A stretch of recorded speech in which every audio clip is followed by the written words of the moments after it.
Marhay na aldaw po sa indo mga tugang na Bicolano. Urog na idtong mga yaon sa abroad, itong daini mga pagkakataon na makabisita sa simbahan o makaako kan mga sakramento sa mga aldaw na ini kan Quaresma asin Semana Santa. Ako po si Father Rex Andrew Alarcon, sarong padi na nakadestino sa Naga Parochial School.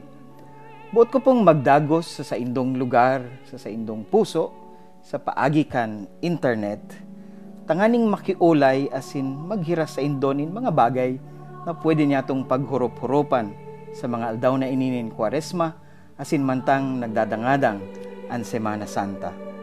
Aram ko na ang iba sa sato nag-iisip sa araw kaining panahon, kuta na nakauli ako, kuta na kaibahan ko ang sakong pamilya, kuta na makapasimbahan man ako.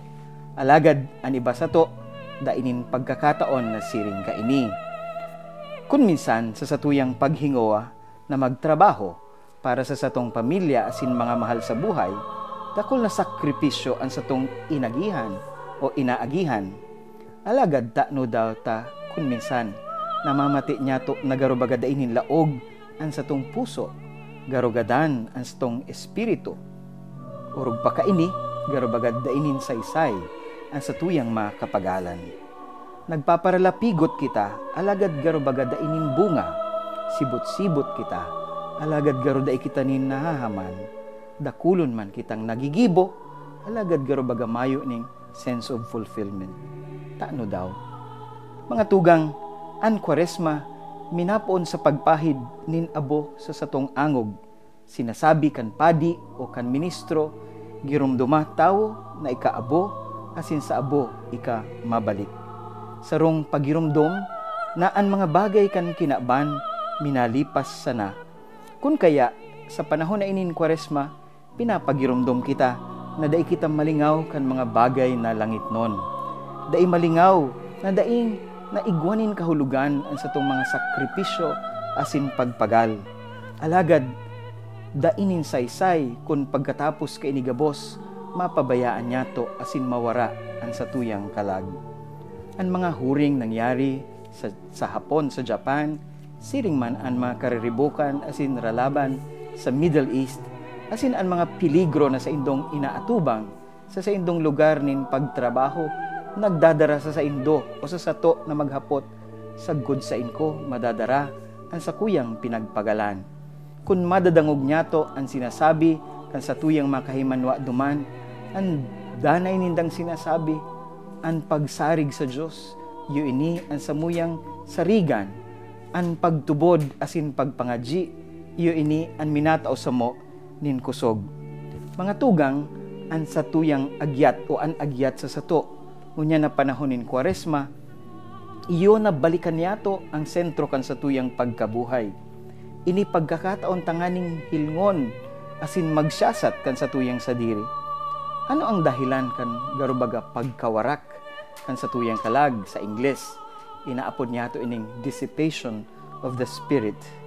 Ini kung nalilingaw kita kan disiplina kan satong mga sentido, kung napapabayaan niya to natukdoan ang satong puso, asin kung dai na kita nin kontrol sa satong mga pagmawot.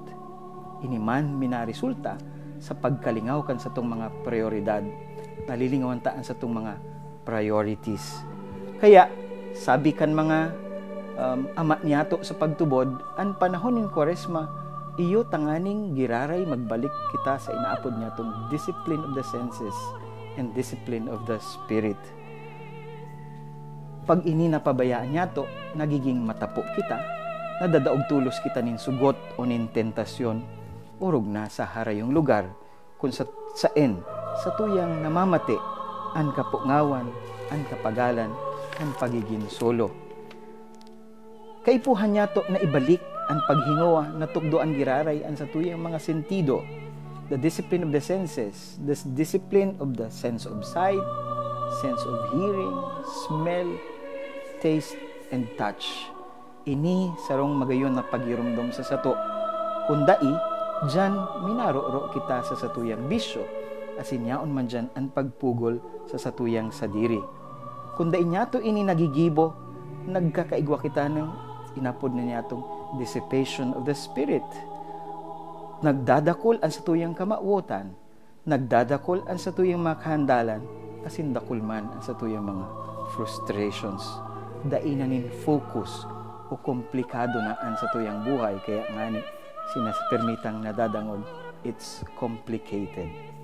Kaya, ngunya na panahonin Kwaresma, agyat sa sato, magbalik sa sentro kan satong pagkabuhay, magbalik sa sentro na iyo si Jesus. Kabali sa pagbalik na ini, iyo na mag-simplify, no? Maging simple ang satuyang pagkabuhay. Bawasan ang satuyang mga kamauotan, ang satuyang mga gusto, ang satuyang mga attachments. Bawasan ang mga nakakapagabat sa isip asin puso. Ano ba ya ang nakakapagabat sa imong puso niya? Ano ang makagabatan na daradara mo sa imong isip niya? Ano ang mga attachments na nakapagpapaluya sa imong paglakaw, asin sa imong paglingkod, sa imong pamilya, sa imong banwaan, o sa imong komunidad? Natural na din yato basta mahali ang makahandalan sa satong pamilya, sa satong agom, asin mga aki, urog na kun harayo kita. Aro-aldaw, daradara niyato ang makapurisawa na ini. Aro-aldaw, iniisip niyato ang sa indang kapakanan. Alagad dai kita malingaw na igwang nagtatabang sa to sa pagpaksan kan makagabata na ini. Ang panahonin Kwaresma, asin Semana Santa, pagrumdom kay Jesus na nag-ako kan sa tuyang makaluyahan asin kasaklan. Tinalikdan o binayaan niya ang sa iyang pagka-Diyos, nakisumaro sa satong kapungawan, asin kapurisawan, pinaksan, kinugos ang satong kakulapusan, tanganing iligtas kita. Aram nindo mo niyan, naghihiwas ang interes sa physical exercise. Kadakol na ngunyan ang nag-jogging, nagsa-cycling, kadakol ning fun run. Asin, ini nangangaipon ning pagbagunin buhay. Ang apod ta ka ini, lifestyle change. Ang Kwaresma, nagaagyat sa to sa lifestyle change.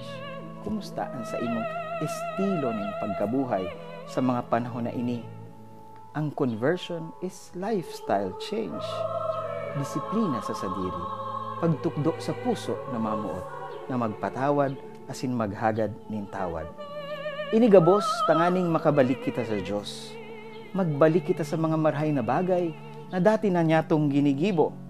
Bako daw na nagsasabi kita, dati nangangadji ako, dati nagro-rosaryo ako, dati nagsisimba ako, dati nagsasakripisyo ako, dati nagtatabang ako sa kapwa, dati mabuot, asin pasensyoso ako, dati madali akong magpatawad, dati dai ko binibilang ang sakong makapagalan, dati bako akong reklamador, dati nagtatabang ako miski dai hinahagad sako, dati bako akong maisip, dati matinao ako, dati bako akong arangguton, dati mahirakon ako, dati faithful man ako, dati concerned man ako, dati ginigibo ko ang gabos, tanganing magkasararo ang pamilya.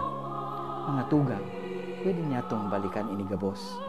Tibaad ba kong sarabay, kundi saro-saro, sa tabang asin grasya sa mga sakripisyo ni Jesus, pwede kitang magpuon giraray, balikan niyato ang mga ini, darakula ang mga sakripisyo na sa indong inagihan, ang pagpasiring sa nadyan sa abroad, ang aro-aldaw na pagdarakan sa imong helang, sakripisyo ini, dahi niyato pagsayangon, kadaklan kan sa indong mga sakripisyo, dahi ngani aram kan sa indong mga mahal sa buhay.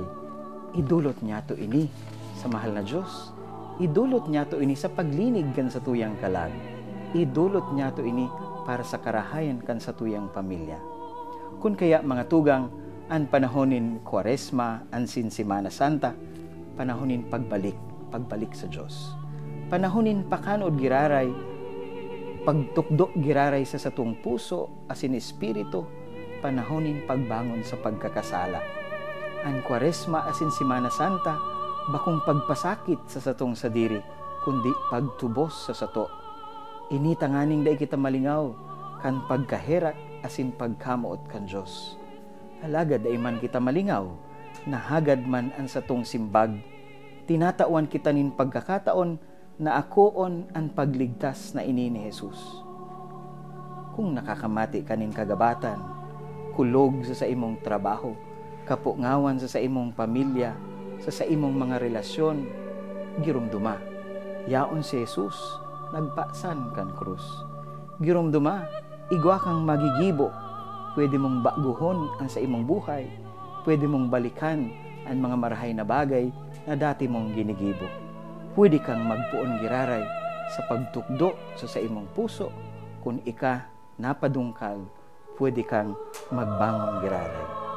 Ang Kwaresma, asin Semana Santa, pagrumdum kay Jesus, kan sa iyang pagtios, kan bulanos na pagkamot ng mahal na Diyos. Tanganing kita mapatawad, asin tanganing kita maikabalik ng God sa Diyos. Mga tugang na Bicolano, aprobetsaran niyato ang mga aldaw na ini, tanganing kita liwat, makabalik sa Diyos, makipag-ulian sa kapwa, asin giraray mamuot.